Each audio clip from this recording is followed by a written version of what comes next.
Would it be okay if we just have a couple of questions, just a couple of questions for... That was President Biden yesterday warning the UK's Boris Johnson about taking questions from the press. Turns out the media got more access to the British Prime Minister than our very own Commander-in-Chief. Johnson was happy to take questions from some British reporters, but as we've come to expect, the President Biden, was not willing to do the same.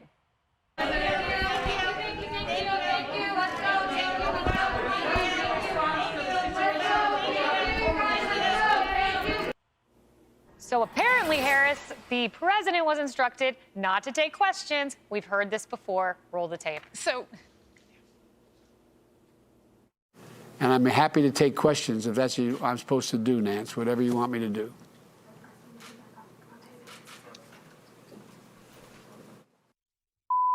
Press, let's go. We're moving out. Press, let's go. Press, let's go, you guys. Come on, press. We're going to move out. Let's go, press. You guys, let's go. Come on, press. Let's go. Come on, let's go. Crisis at the border, sir. Let's go, you guys. Come on. Let's go. Come on, thank you. You'll be the first person to call. Thank you, guys. Thank you. Let's go. Harris. Wow. I just want to make it clear that that bleep was when things were being cut, that nobody was cussing. Like, the feed was cut. I mean, we literally had no access. They just cut it right off. So my favorite part of that bilateral exchange between President Biden and the Prime Minister, Boris Johnson, was Boris was loving that. He was like, I expect these questions to be ruthless. Yeah. Yes. And then you see the president going, oh, no, these are all for him. I mean... So I don't know what would go wrong if, look, there he is. He's saying, no, no, no, that's on you, bud. I'm paraphrasing, but that's technically, you know, what was going on there. I'm curious to know what would happen if the guest said, you're America. Yeah. Freedom of the press. Yeah. I can take the ruthless questions. Why can't you take a couple? Yeah. Now, I don't know who that might be. The way we treat France these days, it might be Macron when they get together again. But I'd love to see that, because how can you preach to the rest of the world what you inside the pulpit won't live by? Like, you preach the congregation, Yeah. but you don't live by those things. That is the height of hypocrisy, which is something that this particular administration keeps getting hit with. Yeah, that's right. And now you have reporters in the press pool who are finally upset by this. You have Ed O'Keefe from CBS, Steve Portnoy, Jennifer Jacobs from Bloomberg. They were all so upset at this moment.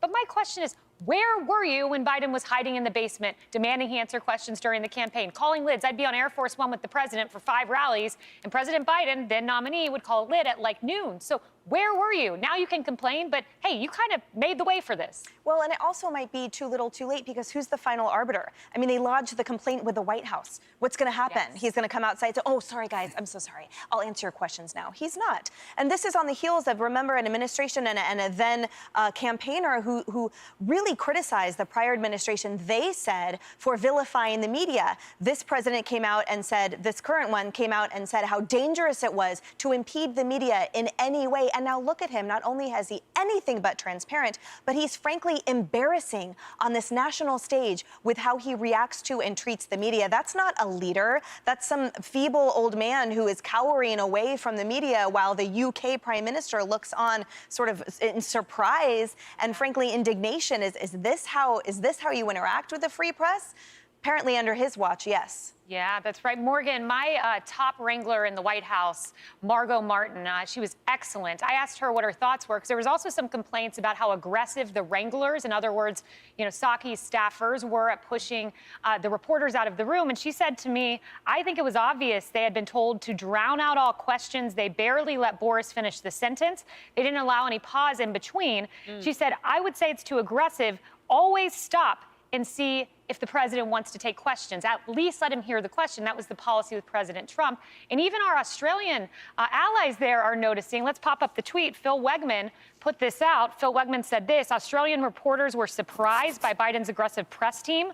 One was very startled. An Aussie journalist just asked the pooler whether White House wranglers were always so strict in ushering the pool out without questions. It seems like the world is noticing, Morgan. Yeah, I agree with your Wrangler, Margot. That the thing that struck me most about that scene yesterday was the staffers yelling over a prime minister. You know, we're talking about a foreign head of state, one of our closest allies in the world.